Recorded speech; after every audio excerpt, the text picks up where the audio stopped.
है हक हमारा, है हक हमारा, है हक हमारा, हम लेके रहेंगे, हम लेके रहेंगे।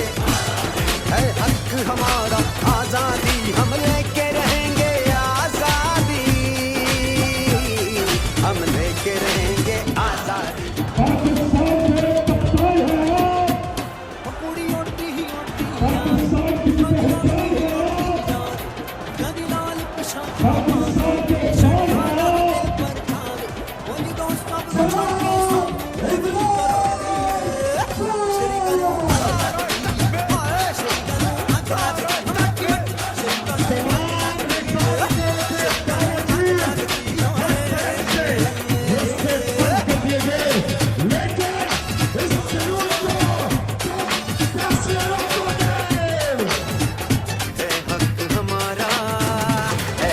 हमारा तुझे देनी पड़ेगी, हम लेके रहेंगे।